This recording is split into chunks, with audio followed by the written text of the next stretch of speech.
we are due some wisdom and some experience from Robert Craddock. Good morning, dear Crash. Welcome. Good morning, Sam. Yes, and dramatic morning already in the cricket world with a bit of an update on Cameron Green. There is a lot to get to, and this is not the update that anyone wanted to read. Cricket Australia confirming moments ago that Cameron Green is going to have an operation to address a stress fracture of his spine. He'll be sidelined for 6 months, so ruling him out of the summer and the Border Gavaskar Trophy Series with India, of course, which is a big blow, Crash.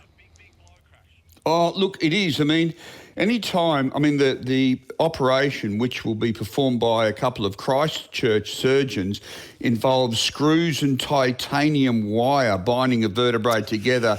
It's not pretty, Sam. There was such a delay in the announcement for the treatment for Green since he was injured in England. We heard rumours that WA were very unhappy that he was actually bowling over there, and particularly some short balls which were stretching his back.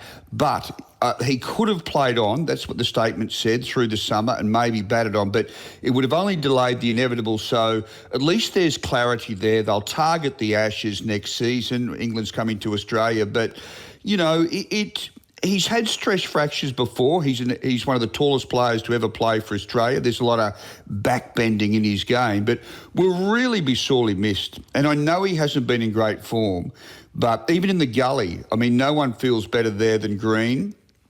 And sure, you know, he's hasn't been used enormously as a bowler in recent times, but he was, and he's their investment in youth, the only player in the team under 30. Yeah, and so I think it was first reported back in September, a tour of the UK, he complained of some lower back pain, and then the scans revealed what they revealed.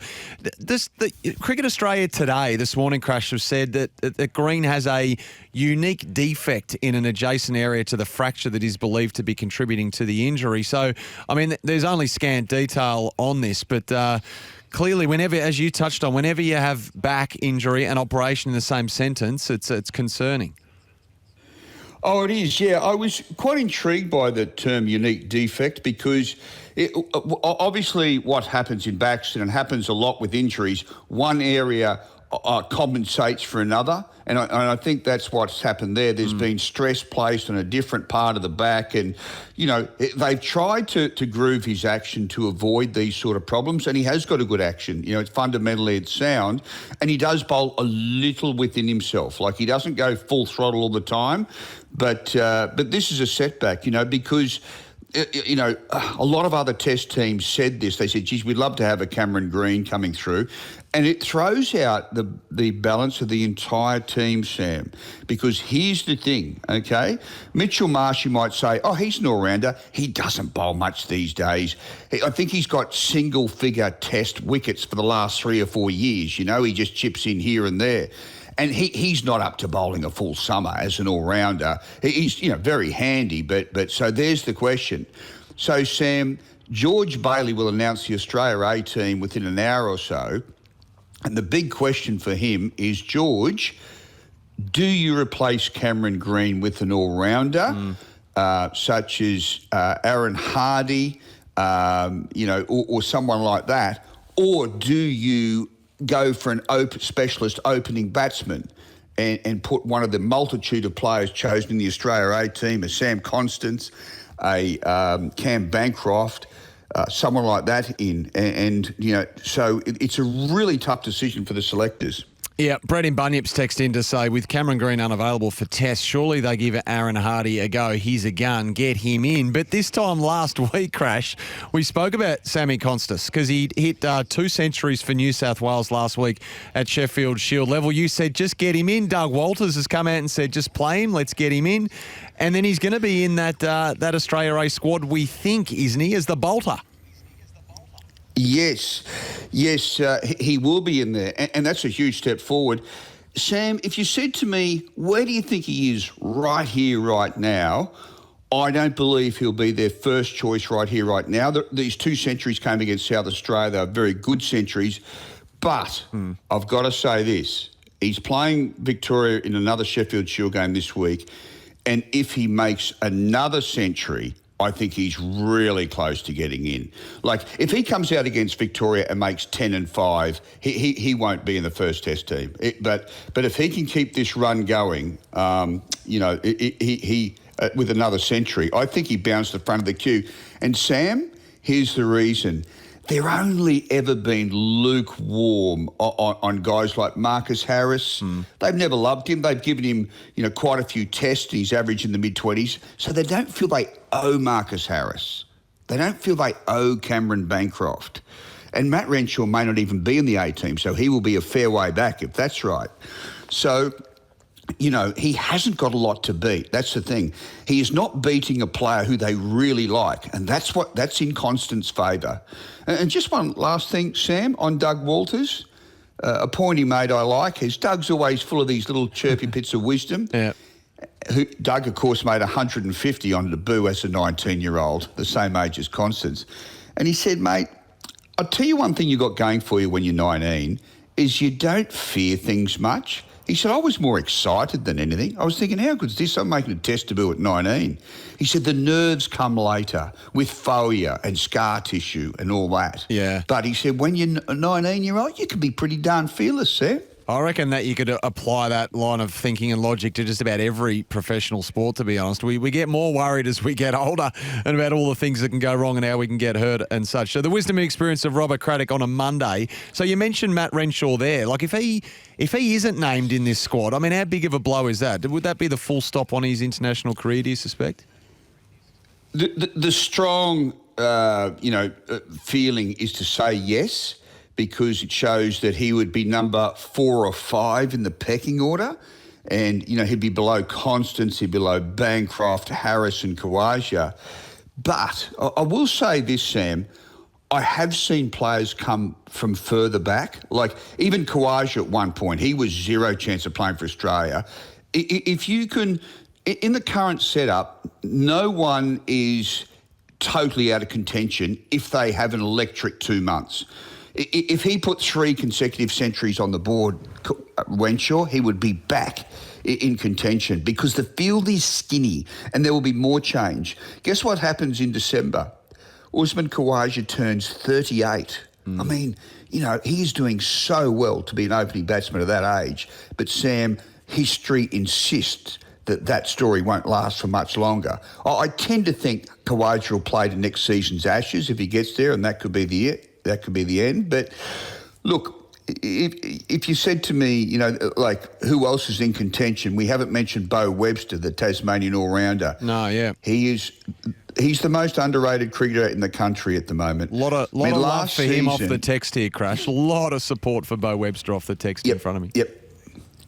Well, I mean, last year he had the best season by an all-rounder in the Sheffield Shield since Gary Sobers, like 900-plus runs and 30 wickets. Like, no one had done that since Sobers. And he bowls finger spin as well as pace, and he's, 200 and so, just over 200 centimetres. He's a big lad and a good player, and I just, he's averaged 61 over the last 12 months. I mean, you can't ignore that sort of progress. And so I think he might even be, he's certainly jostling with Aaron Hardy, if not half a nose ahead of him. Tim Payne doesn't believe that, and he's a better judge than me. Tim's got Aaron Hardy in front of Webster, and he knows Webster. He played with him. But it's a really tight race, that one, believe me.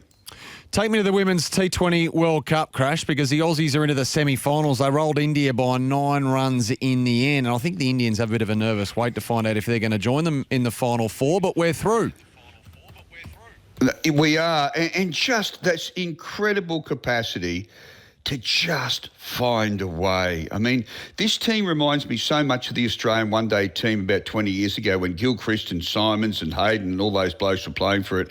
They won 2 World Cups in a row undefeated. And when they walked on the ground, it almost had that aura about them. But, it's that story. They're a very hard team to crash tackle to the ground because every day there's a different hero. Grace Harris made 40, Talia McGrath 32, Elise Perry 32. So they just chipped in for 8 for 151. And then even with the bowlers, Annabelle Sutherland 2, Sophie Molyneux 2, they just Ash Gardner 1, but an important one. So they've got quality coming for you and long odds on favourite to win this tournament, which would mean I think their 7th T20 World Cup victory from 9 tournaments. I mean, wow, amazing. You'd think to any other team, you have the injuries like they did for this one, Alyssa Healy, Taylor Vlamink, they'd be up against it, but they're able to absorb those injuries and just carry on. So Taylor's out for the tournament, unfortunately, but I think Alyssa's coming back, isn't she, Crash? So she is, and yep. Beth Mooney took the gloves and did a fine job and opened the batting as well. So, well, there you go, just another seamless option. And even the absence of their skipper just... didn't lose a beat, did they? Take me to Pakistan because this quite extraordinary first test has wrapped up since we last spoke. Now, Pakistan batting first, 556. England in reply, records tumbling everywhere, 7 for 823 declared. Unsurprisingly, they didn't have to bat again. Pakistan rolled for 220 in their second dig, and England won by an innings and 47 runs, if you don't mind. I just, we take the mickey out of England, but I tell you what, the way they're playing is extraordinary. Like, they really put their foot to the floor and just go. I mean, the amazing thing about that innings of 800 was that it came at about a rate of more than 5 per over. They absolutely galloped along. Joe Root, 262, Harry Brook, 317, and it was only 150 overs. I mean, often that equates to a score of about 400, half as many. So it was extraordinary. I felt for Pakistan coach Jason Gillespie in the dressing room. You could see Dizzy can't hide his emotions. You could just tell he was just like a 400-run partnership between Root and Brook, and you sit there and watch that as your blood, sort of tension streaming out of every pore. And to make it worse, he used to coach at Yorkshire, and one of the first major imprints as a coach was a young guy called Joe Root, who was an information sponge to Dizzy. He wanted to know this and wanted to know that when he was just a boy, and Jason really helped him on his way and has always liked him, always thought he was a lovely kid. And then there he is, traumatising him for about a day. Oh, my goodness me. Well, Dizzy hasn't mucked around, though, because the former skipper Buzzer Azam has been dropped. And did I see Shane Afridi's been axed as well? Yeah, what they've done is they've cut a swathe through the team. And Bubba has had 9 really poor tests in a row where he hasn't even managed a half century. Something's happened to him. And, the players were even winding him up on the field and calling him Zimbo, which is they saying that, he gets hot against the weaker nations like Zimbabwe. I mean, that's a fairly skinny taunt, I reckon. And I think he's only played a couple of tests against Zimbabwe and barely scored a run. But something's wrong with that team. There really is. They just, when they go just down in a screaming heap. They're just losing test after test at home. And just one last one on England, Sam. I have to say this. I love the way they're playing with great bravado, but I'm still not seeing a test attack that's going to threaten Australia next summer. It's sure that they did a nice job to bowl Pakistan out in the second innings, but I'm sorry, I just without Anderson and Broad, I just can't see Wokes, Atkinson, and certainly not off-spinner Bashir, Bryden Cass, Jack Leach. Nah, they've got to come up with something. Maybe it's Jofra Archer, maybe it's Wood. I'm not sure, but you got to find something a bit extra. They'll get Australia at a lovely time next year.